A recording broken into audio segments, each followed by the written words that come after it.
Thank you, everybody, for your patience. Um, Dr. Hassan literally had to run straight from surgery to our talk. So thank you for waiting. And Dr. Hassan, thank you so much for taking this time with us amid your extremely busy schedule. I'm going to go ahead and get us started since we are already 4 minutes in. Um, Welcome, everybody. My name is Tiffany Goodwin Van Camp. I am the Executive Director of American Friends of Combatants for Peace.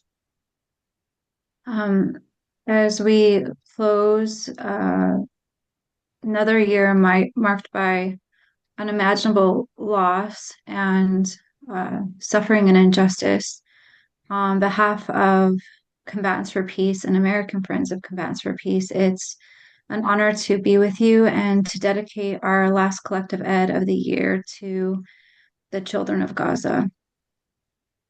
For those who are new to our movement, Combatants for Peace is a joint Palestinian-Israeli community working in solidarity to end the occupation and bring peace, equality, and freedom to their homeland. The movement was founded almost 20 years ago and has been nominated 2 times for a Nobel Peace Prize. American Friends of Combatants for Peace is a diverse community of U.S. and international activists working in solidarity with CFP. Our movement extends beyond borders for collective liberation in Palestine, Israel, and in our own communities. For many of us, the last 2 years have been unspeakable. I think it's shaken us to the core of our humanity. And in the face of a fragile ceasefire, and also throughout the last 2 years, um, most of us, if not all of us, have been asking questions about how we can directly support the people of Gaza so that they can access food and medical care and essential supplies that they need and deserve. We have been aching with questions about how we can contribute to their care, justice, and healing. So I want to thank CFP co-directors Rana and Esther and the CFP movement as a whole for introducing all of us here to Dr. Hassan and his initiative, the Gaza Children Village. Dr. Hassan is the founder of Gaza Children Village. He's a Palestinian-American neurosurgeon and a professor at Duke University. His frontline experience treating civilians in Gaza during the last 2 years has been documented throughout international media. His medical mission reinforces the need for a coordinated model that addresses education, safety, nourishment, and emotional recovery. His leadership anchors the village's focus on dignity, non-political service delivery, and professional standards aligned with global humanitarian practice. I want to say a quick hello to two of his team members, Joe Durr, the village's CFO, and Amelia Mosseri, who is a volunteer who actually is the first to introduce us. So if you both want to just raise your hand so that people can see you and know you're on the call. And at the end of our talk, we'll be sure to share Joe's email with you all in case you want to get in touch with their team. I am also so blessed and honored to introduce our moderator, who many of you know, Mai Shaheen, a therapist, founder of Satyam Homeland, and a peace activist with Combatants for Peace. This year, especially as the pain of this time became too much to bear, and we struggled with ways to hold it and to stand up ourselves, Mai strengthened and inspired our community through a hunger strike of 46 days for the people of Gaza. She held space during that time. She fed others. She wrote poetry. She showed us what it means to be in solidarity, both in suffering and in fragile hope. And she really was a light to all of us, and that light remains so I am just so grateful that she is the one holding this conversation today. And as we begin, I do want to acknowledge that some of the content and the images we'll share today may be sensitive and difficult. So I do invite you to be gentle with yourselves as you engage it.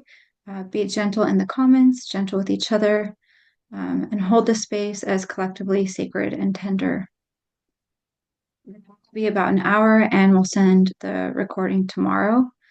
During the talk, you are welcome to send questions for Dr. Hasan. You can send them to Lindsay at the Send Questions Here profile. That's her name if you search her in the chat.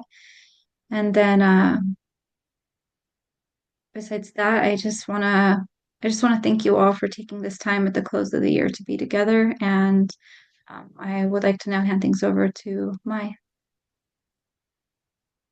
Thank you. Thank you so much, Stephanie, and everyone.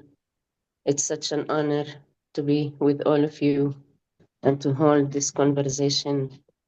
It is the path of healing. And I wish to begin with a part of a poetry that Mahmoud Darwish wrote. On this earth, there is what is worth living for. And to me, this moment is worth living for. I hungered the strike for 85 days. The combatants we have been holding to Gaza even before the 7th of October and even more after the 7th of October. Witnessing us coming together from everywhere and our humanity for the children in Gaza to heal, to witness such a moment is actually the path of healing. This is real resistance. This is how resistance and healing actually looks like. So such an honor. I invite us now to listen to Dr. Hasan.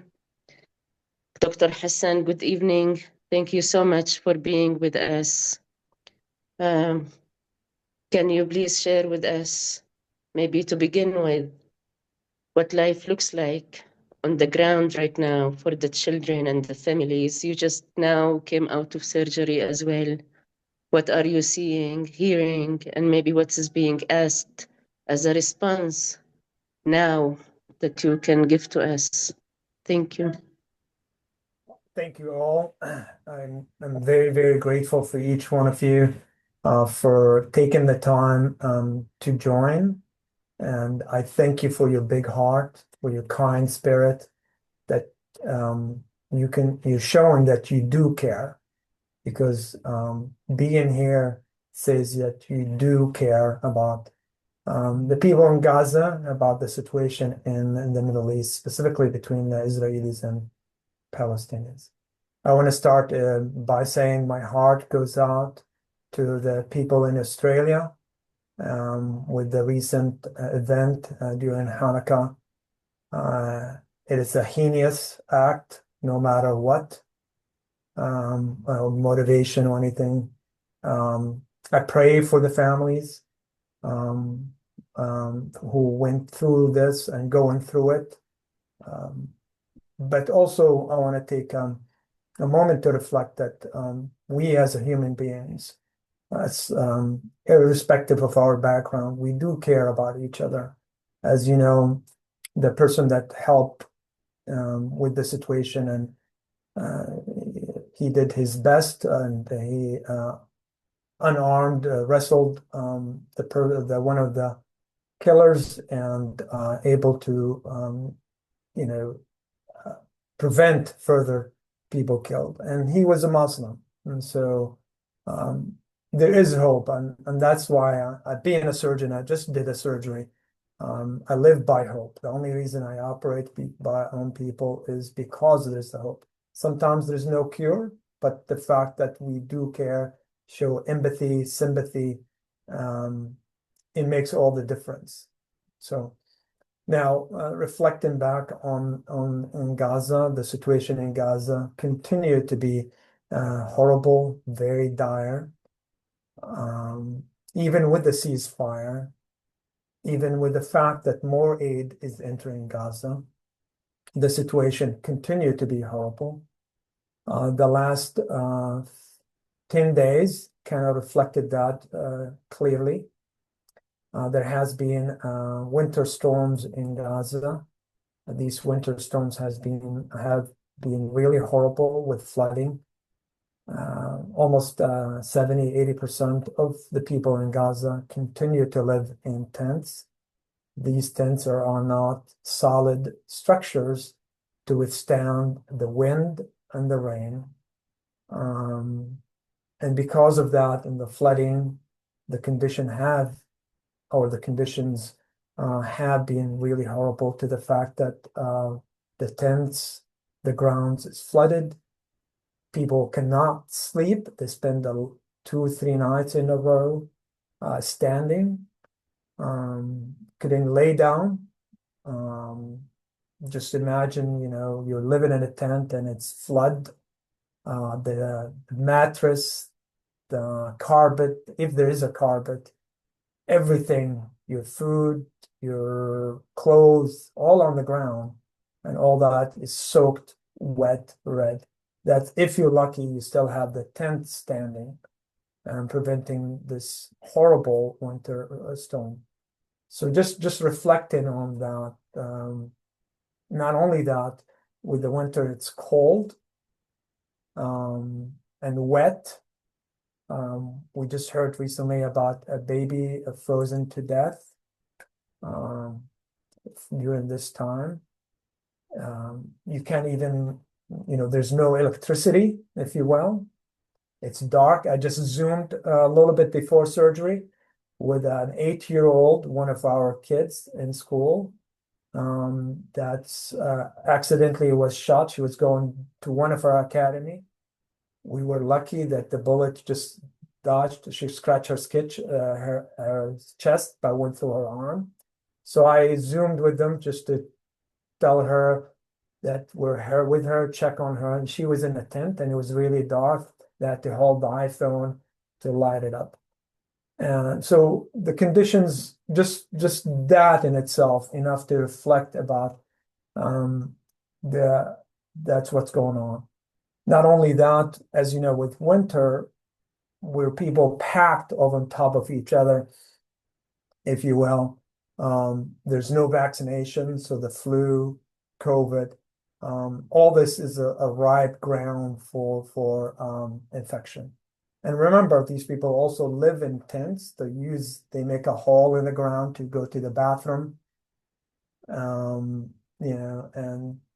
so even going to the bathroom is lost during that time, and then you're leading to mix with water and sewage. And so it is, while things are getting incrementally better in terms of interim aid and food, we are not there at all. Hospitals are lacking medications to provide adequate surgery. We still, a lot of people not accessing food. They may access maybe a meal a day, not getting enough nutrition to grow. There's a lot of women pregnant. They're not getting their prenatal care or even postnatal care to provide adequate for themselves and for the baby in their tummy or after delivery. There are thousands of kids for the last 2 years have chronic problems like cancer, congenital heart problem requiring surgeries. They're not being evacuated in time, so their condition are worsening. A lot of countries are trying to help, but the process of evacuating these kids to their destination to receive surgery is very, very slow and cumbersome.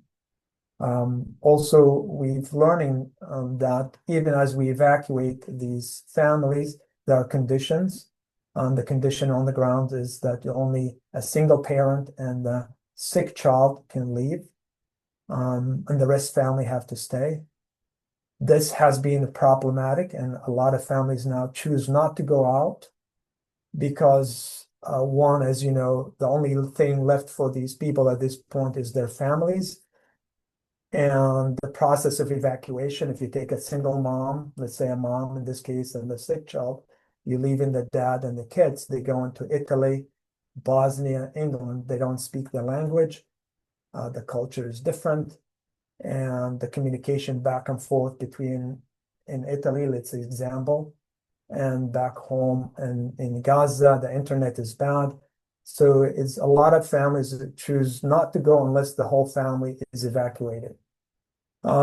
So there is, I can go in again and again about the current conditions, but what we as a group focused on is the orphans.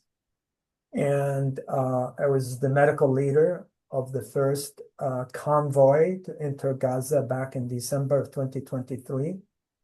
There was 4 from the United States, 2 from Canada, and 12 from England. We operated nonstop. That was the peak of the military activities. And then I went back in April. But what touched me most back in April of 2024 is the encounter of many, many orphans and unaccompanied minors who were vulnerable and don't have adequate. And if we can show some of the pictures that some of those kids that I encountered then, it became the motivation why our group is mainly focused on orphans.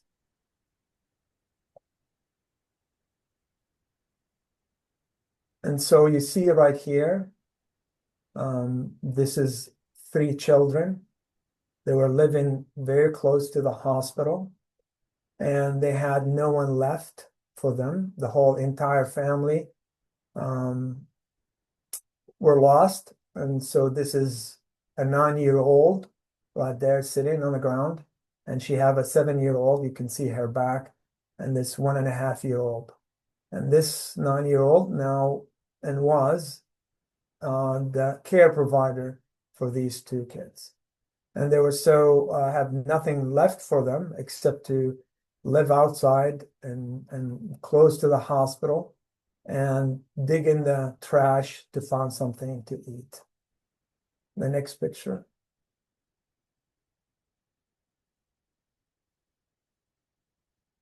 This is a 13-year-old. All his family were under the rubble of their house. What happened during the war is these people clustered together and lived under one roof. And if so something happened in the entire family, 20, 30, 40 people, you could see they were rescued. And he's the only care provider now for this child.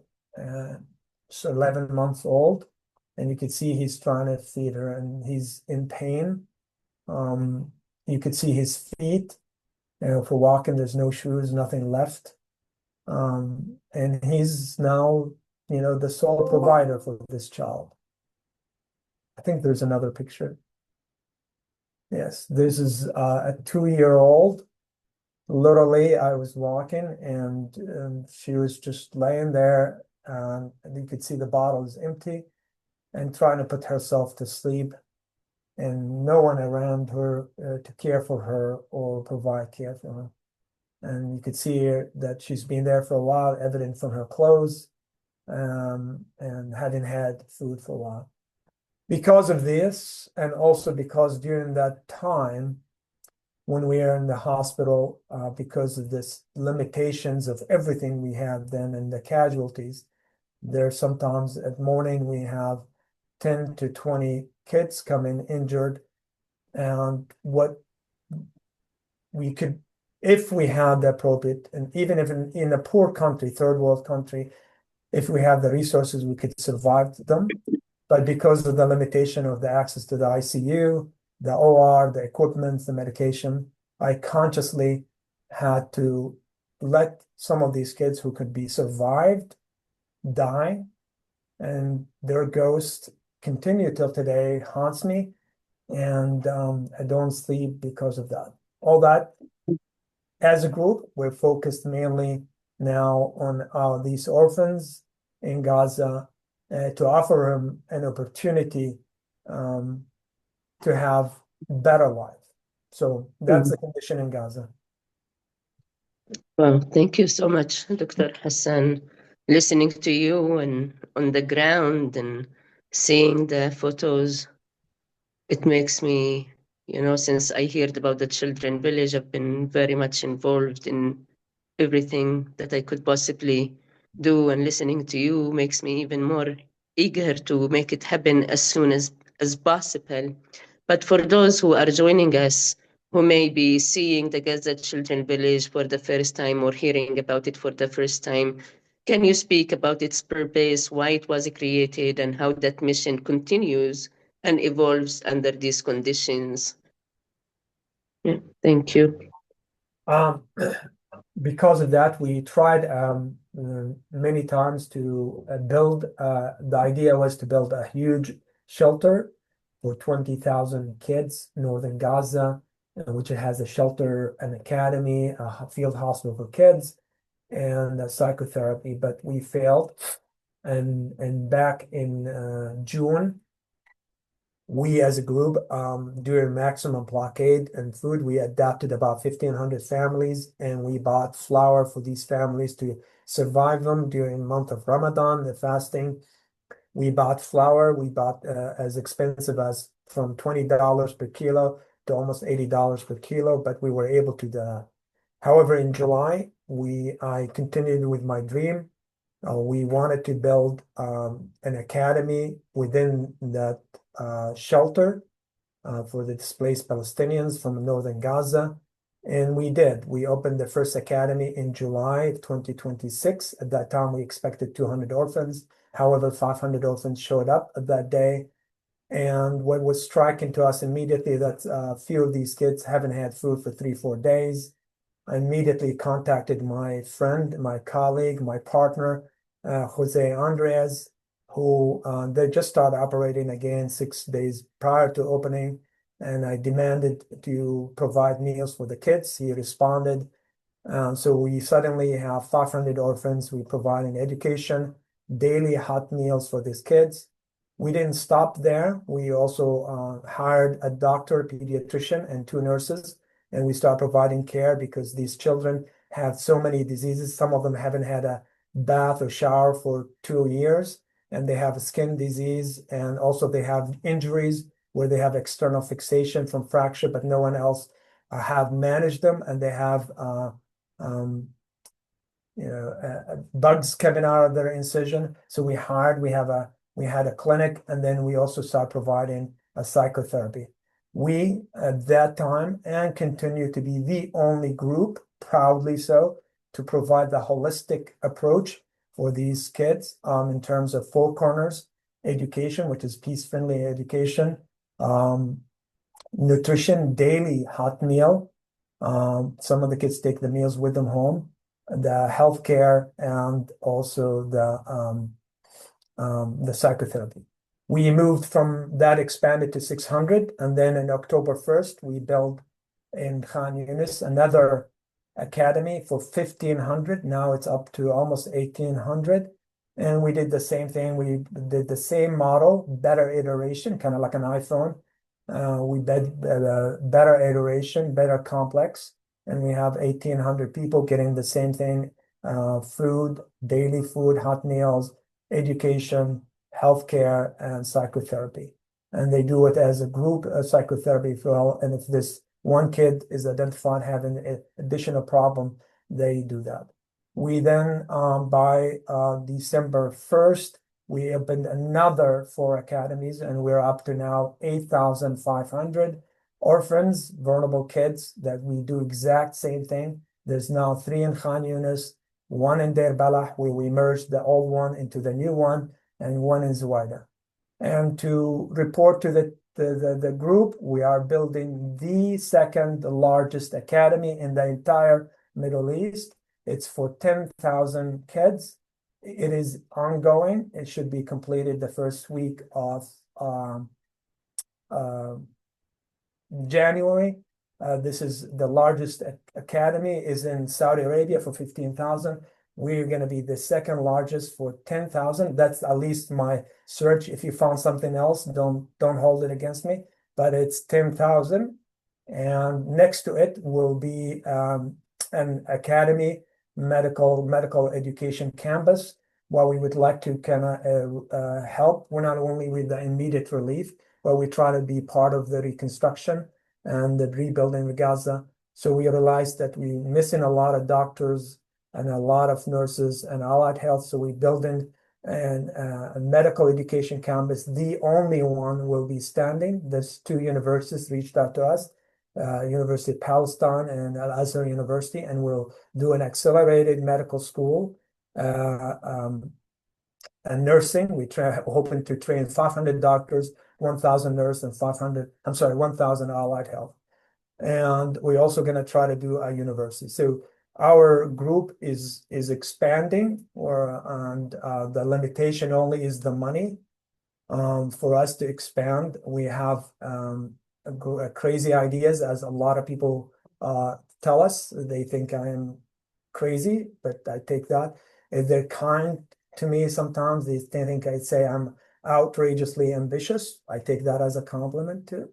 But we started as one person back in June, and now we have a team, and proudly, very proudly to say our platform is the only platform that out there that have half of it Gazans and the other half are Israelis who loves and care, and they working together shoulder to shoulder.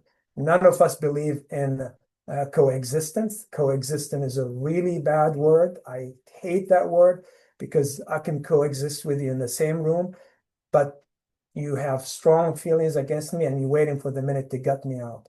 I don't believe in normalization. Normalization is a business term, but business people find it. But what my group, which I vet each one of them, Palestinians, Gazans, and Israelis, and American Jewish, we all believe what we call we are better together. Because if you believe that, it means you do care from the bottom of your heart about the person and you want the best for them, and they reciprocate that. I tell people, with all the accomplished I have done, I am sad. And then people tell me, why, you moron, why are you sad? I says, well, prior to these things, the Israelis will call me. I was working as the intermediate, the filter, and then I call the Gazans. The Gazans will call me, I call the Israelis. But now they're going up behind my back. They're calling each other, talking to each other, comforting each other, and providing anything. And I feel like I'm left out. That's what we created through our platform, that no other group has done that. So I'm very proudly to tell you that we're not only in the business of caring for the infants, but we're also building hopes. And I will show you the video in a minute, but we want to, again, create an ecosystem that's centered around the orphans. And so as of yesterday, I authorized the legal group from our legal counsel, and proudly to say that Paul Weiss in New York, one of the largest law firms in the country, provided a full legal team to help us. Asked the lawyers of the hospital that we're going to do. And what we are doing is leasing a hospital that is functioning and converting it to be the only tertiary hospital in Gaza that will address very complex medical problems. And what we want to do it is to help. What we planning to do is about 4,000 surgeries per year with this hospital. And instead of the kids being evacuated, they will be treated. They'll stay inside.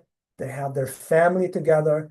And also, we are doing it as a bridge for the future so that Gazans can take care of their own and rebuild. So we are, yesterday, Joe can confirm, I sent the text, we are in the executing the lease contract. We have Sick Children Hospital, the #1 children's hospital in the world, agreed to partner with us, Gosh in London and the Irish, and we system, they want to come in. We also have a lot of Israelis doctors that stand by, they want to help. They cannot enter Gaza because of the political issue, but their hearts out there, they're facilitating.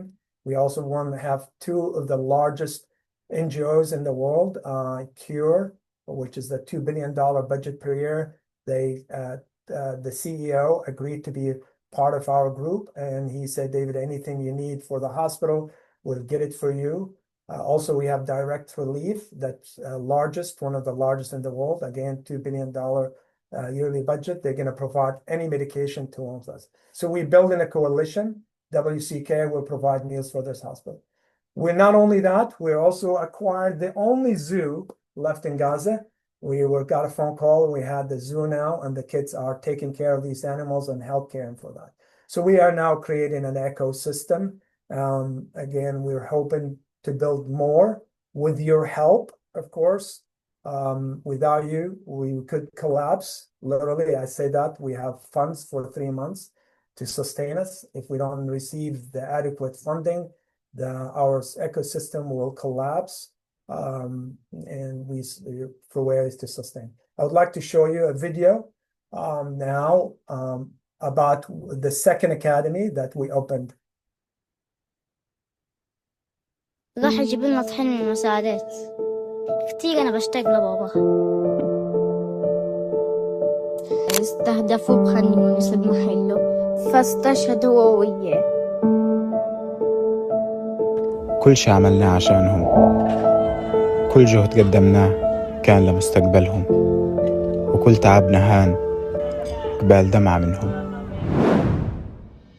نفتتح اليوم هذه الأكاديمية لتكون حضنا دافئا لأطفالنا الأيتام وأطفالنا التلاميذ ليكتب لهم فجرا جديدا في العلم والتعلم.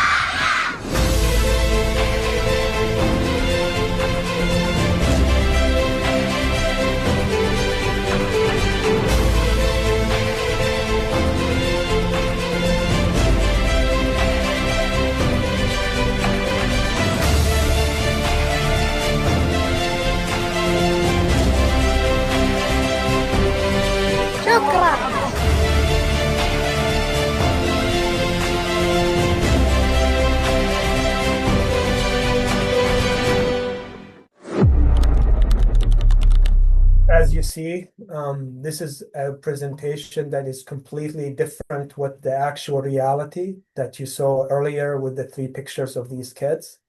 For first time in 2 years, our kids in these academies, they're smiling. They're learning to be kids again.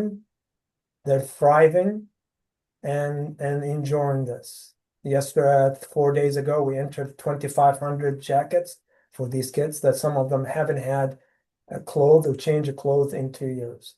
So we created a reality that is completely different, and other places are calling us from around Gaza. They want us to build similar academies to like this, and again, we're limited because of the financial help. Dr. Hassan, I listened to you, and you're not only building this children village, you are building us as well. Thank you for giving us the opportunity to take responsibility and be part of this healing, be part of rebuilding, be part of this togetherness, reminding us of our humanity, of the importance of joint work, of what healing is, and allowing these kids to see us coming together as Palestinians, Israelis, Jewish humans from everywhere to heal and to rebuild. And I wonder if you can share a moment, maybe with a child or something that reminds you, or you could share with us a moment that really touched you to why this work Maybe give more examples, something that is personal to you, that you have experienced to share. And how do you hold like this vision for the future when the present is so heavy, when it's still ongoing? How do you also hold it? Thank you. So a perfect example, just as I told you, when I just Zoomed early this morning with this child that shot, and so the first thing she said, "I love you, Uncle. Thank you for making us smile." And this is kids just got shot, and she just said, "I can't wait to go back to the academy, because the way we build the academy, it's almost like the Ritz-Carlton in the middle of despair." And while she's injured, she just can't wait to go back, because what she feels is normal, or similar, close to normal, if you will, an ability to smile. Those three kids I showed you that are now, we placed them in the first academy in Deir Balah, and they're thriving well. Those kids that didn't have anyone, and they could be starving. I mean, just now there's a lot of questions that I can see as I'm talking to you guys, and I know some of you are skeptical, cynical. That's okay. That's just fine. And from the comments, some of the comments that came through, what we did, that a lot of governments, we met with a lot of governments earlier in Korea when I started this.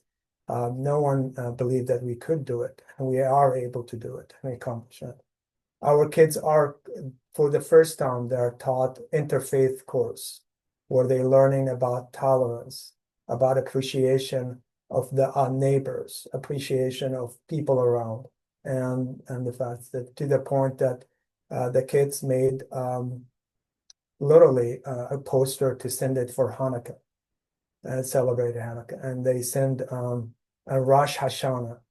And so yes, our kids are being taught, despite what's going on to them, despite anything, there's hope, and that hope is by respect, tolerance, and loving other people, and they embracing that. And yes, I hate to tell you, we have over 2,000 volunteers, and none of us getting paid. I work full-time job. I only sleep 4 hours. I go to bed at 9 o'clock. I wake up at 1. Yesterday, I was happily to report to you, my wife, every 2 weeks, she puts Benadryl for me so I can fall asleep. So I did sleep to 6 o'clock, but I woke up to address disasters. But you know what drives us is most is we care.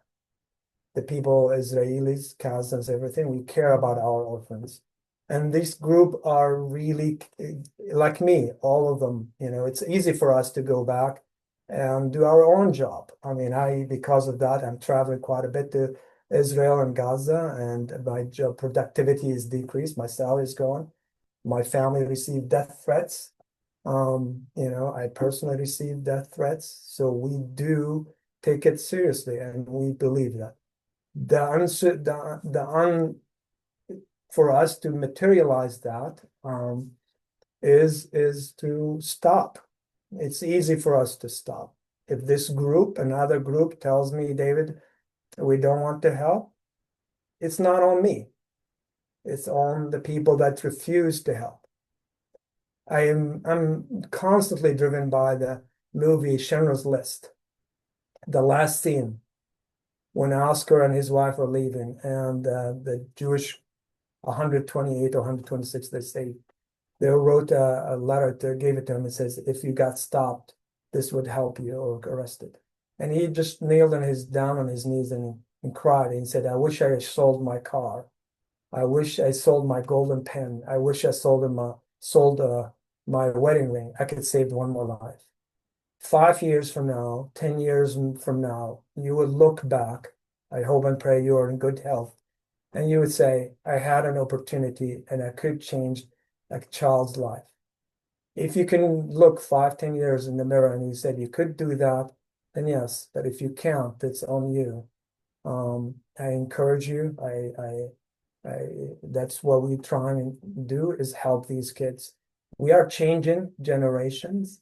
I assure you, We are working with these kids. We're teaching them the right morals, the right values, and I'm proudly to say we're the only group that teaches peace-friendly curriculum and also the interfaith course.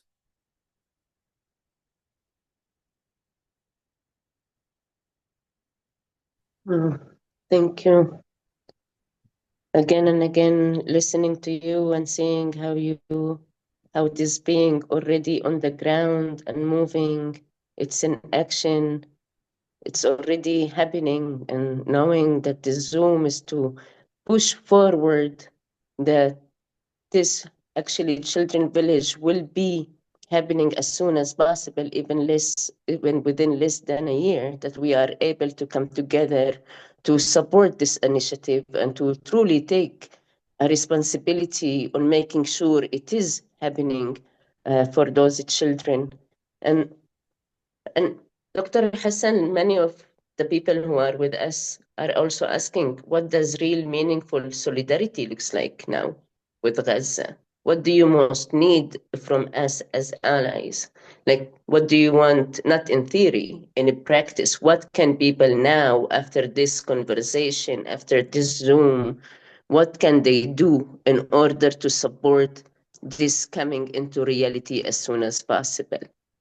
There are many, many ways you can help people. If you choose not to do financially, there's many, many ways. One, advocate for us, increase awareness. We benefit, all our network is volunteers. The people inside Gaza, we pay them to help.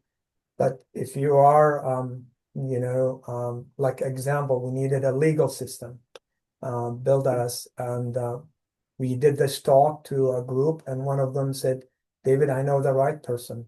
Reached out to Paul and Weiss, one of the largest law firms in the country, 1,500 lawyers, and they helped us. They came in, they rallied behind us, they created a system of lawyers to support us.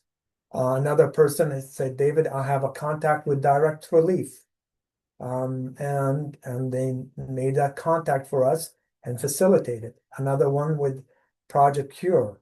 Joe, our CFO, came in to talk to Duke, and he said, David, I would like to help. I said, can you manage, the finance? And he did. So there are many, many ways you can help. You can help us by fundraising, creative functions. One of the young ladies, a Jewish mom, in the suburb of DC's, they baked, and one Sunday they were selling cookies around the school. There's a million ways you can help us with. If you are good with social media, please, we benefit for us. If you know an influencer that can tag us and help increase awareness. So again, there are many, many, many ways that you could help us with. Money is always, again, as one of the commentators, it's always the money, and it is, unfortunately. But again, there are multiple. If you know a politician that can help us facilitate things, logistics, please connect us. Thank you so much, Dr. Hassan. Now we will take some questions that Lindsay have been collecting. Thank you so much, Lindsay. First question, what are your greatest challenges today and your greatest fears for 2026? The biggest challenge that I don't sleep literally is we have shown that we can make a difference. Since July, we're up to 8,500 orphans. I'm hoping by first week of January, we're up to 18,500. I didn't mention that, we build in women's centers where we take in single moms who are being exploited, food for sex and everything. And we build in a system around them to sustain them, empower them, teach them, and we do that. So I don't sleep daily because, again, if something happened to our kids physically or someone said, but this system that we build in, that we think is a great ecosystem, we are the envy of many NGOs, including UNICEF. which they don't do as, they're doing a great job, but they're not the same way as we do. They cover a lot of territories and everything. Even others, Save the Children, they haven't done as good as we done in this system.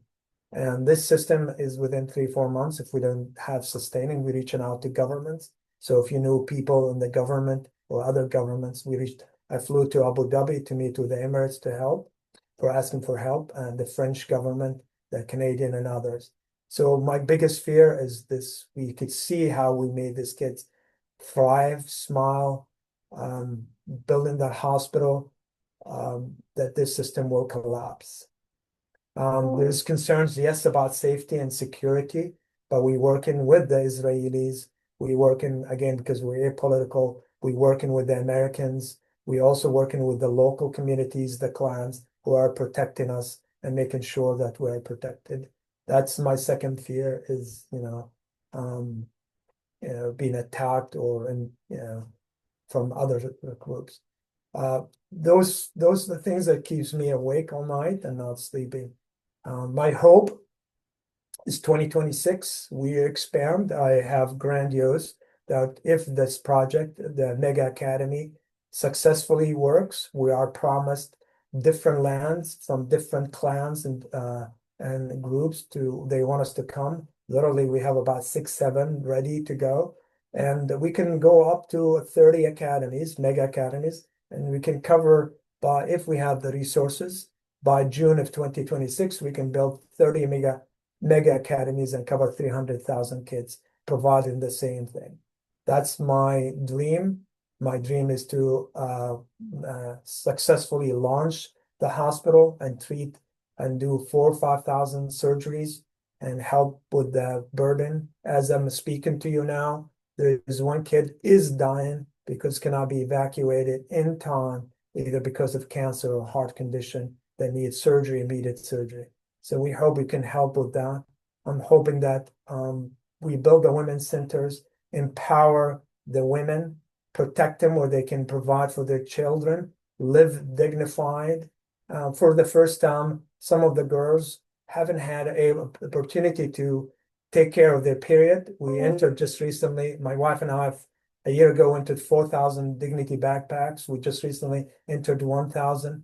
And some of these young girls, teenagers, they cannot come to the school because they have their period, and they cannot, they would rather die than show up. We're dealing with it. There's nothing else. They can't access washing clothes.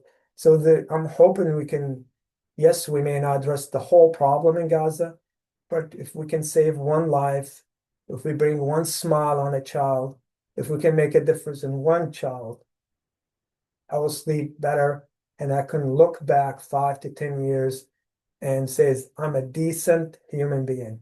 It comes now to be, am I decent enough as a human being to make a difference in one child? If you can look yourself in the mirror and you can answer that question, then it's on you, it's not on me. Thank you so much, Dr. Hassan. And I just wish to send our solidarity with all of you, and for your safety and the safety of everyone that is working on this. And there is another question, maybe the last question before we also close. Is the Israeli government letting other build too, or is there an exception that you got from the government that allows you to build when no one else is able to? The government is not allowing building materials to enter. We are not building buildings out of cement or bricks. We are doing it by using tents. We're proudly so as a group with partnership with All Hearts and Hands. We built 13,000 tents by providing 13,000 tarps to build tents to go through the winter.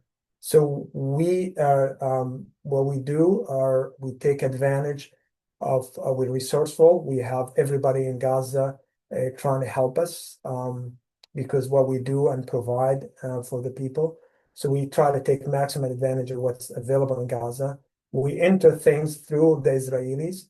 We, as I said, when we platform half of us Israelis, and both as officers, governors, and also volunteers. Actually, 80-90% of our volunteers are Israelis. This happened that way. And because of that, we're able to enter things that others haven't been successful. We don't violate the rule or anything. We ask, and for some reason, we're able to accomplish that. I don't know why, but we are able to, and I don't care. I really don't care. I care one thing is I'm making a difference. I'm making a difference in so many children and many orphans, single moms, even to the community where we are providing tents for them and help. So we're effective. We're accomplished. We're a very small NGO, started with myself and my wife, and now we've grown out to be a movement that believes we're better together. Palestinians, Gazans, and Israelis. They're literally, as we talk, they're calling each other and facilitating. And I found out at the end of the day. So this is not just an immediate relief. This is the sustainability. I hope it's spread out. I hope it's infectious. I hope you get that bug. I hope it affects a lot of people and join us hand to hand. If we don't, look what happened in Sydney. If we don't, it will happen again.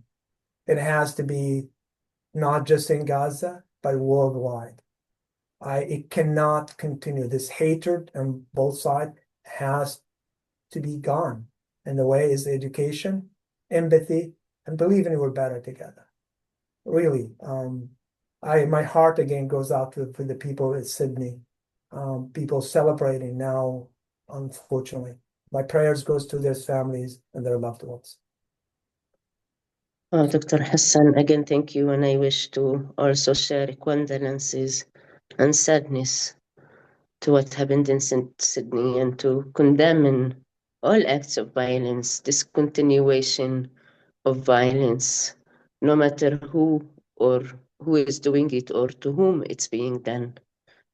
So yes, we stand in solidarity with them and we speak it up. Only joint work, only in togetherness can we truly heal. And only in togetherness can the children in Gaza really see a really true future of love, where they can also play with Jewish kids, neighboring each other, healing together. And this is exactly what built it. So I see so much impact already that you have been doing.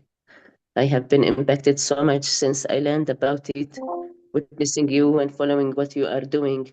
And I wish to again remind every one of us that we have so much to give, and we can give a lot to what is now happening. We can invite our families and communities to come together. It's also Christmas season.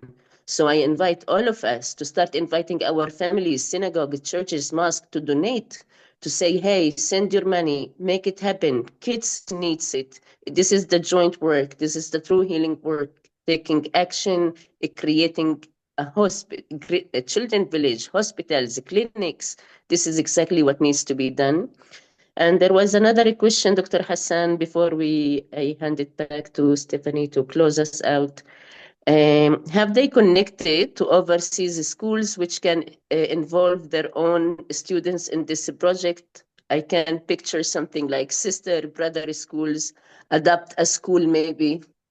Yeah, What do you say to this? And then we move to Tiffany. Thank you so much. There's two initiatives. The first initiative, as part of psychotherapy, we take a day where the kids paint, try to express their feelings in the painting and everything. All these paintings, actually, we cannot take them as physical paintings, so we take images for them. And those images has been shared with schools around the world, in France, in Italy. Currently or last week and a half, there was in Oslo, in Mexico, and the kids are reciprocating back by painting similar things, solidarity, and they send it via images, and we transfer them to the kids inside Gaza to tell, and has made the difference. It's amazing that we have a biggest project, very, very ambitious. We proudly can say we identified the place. It will be in Italy. It's a small village. It will be in March 23rd to the 29th. We are bringing the orphans from October 7th and after from Israel and some of our orphans. They're going to meet together in this village with well orchestrated psychotherapy for these kids to come together and heal together and play together.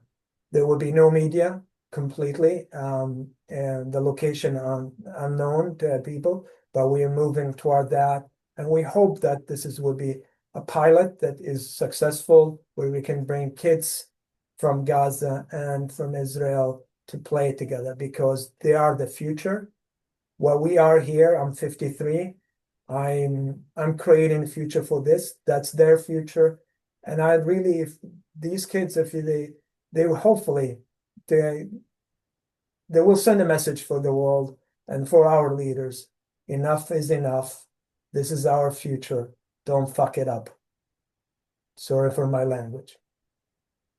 Thank you. It's true. Thank you so much, Dr. Hassan. Such an honor again to be part of this and to take part in making it happen. And again, to everyone that is with us, I wish to remind all of us of how much we can all do only when we come together. And if we come together, then this can be in reality as soon as possible. And again, this is real resistance. This is a reminder of how much we can do when we come together. How many smiles can we give back? How much can we show of this healing in togetherness, in joint work? So thank you so much, Dr. Hassan and Tiffany and Lindsay. I give it back to Tiffany. Thank you, dear. What an honor to be with all of you. Thank you, guys. Maya and Dr. Hassan, thank you for this time today. Dr. Hassan, I hope you can see all the messages of solidarity and appreciation and people committing to even pray for you, in addition to donating. We Combatants for Peace and American Friends look forward to being an ongoing partner in your projects and are grateful for this opportunity to amplify you. I do want to share with everybody that with your messages about, how can we volunteer, who can we get in touch with, and also thank you for asking how to donate. So we've shared the links to the website for the village. It is a U.S. registered 501c3, so you can donate directly to them if you're in the U.S. and get a tax receipt. Right now, their team is primarily volunteer run. They are very limited in capacity. The person who helped facilitate this today, Amelia, is a volunteer. Joe is right now their volunteer CFO. They really are using their funds, their limited funds, for the most urgent, immediate needs. So, one, we do ask you to donate to them, be generous, help sustain their work. As Dr. Hassan shared, there's 3 months of funding right now. And if they don't receive support, this project does collapse. Simultaneously, there also a need to build some infrastructure here so that they can generate support and they can answer questions of people who want to get involved. So we encourage you to donate and then be patient with how they're building their capacity to respond to any questions or interests that you may have. And you can reach out to Joe if you have a foundation that wants to give to them and you want to find a way to meet with Dr. Hassan so that you can request a grant through your foundation or another foundation. But Joe will be your first point of contact. And again, grace to Joe as he is volunteering his time right now. And then if anyone really urgently has an opportunity to support the project and wants to get in touch with Dr. Hassan, you haven't heard from Joe, you are welcome to email me and I will contact their team to help you get in touch. And I did want to say also 2 things. This recording is going to be sent out tomorrow. It is a recording, and I want to correct something I said about Mai's fast. I gave the wrong number. Her fast was 85 days, and I just want to put that on the record because it was a very long fast, the longest that I have seen. And so I just want to acknowledge that and not put the wrong information out in the world. And with that, all may we close this year contributing to the work of repair in our communities, whether it's through AFCFP or CFP, and I especially encourage through the Gaza Children Village, you can truly help create hope and healing in a tangible way as we close the year. And I thank all who will be generous with them and support this incredible work. Thank you all. Thank you all. Thank you all.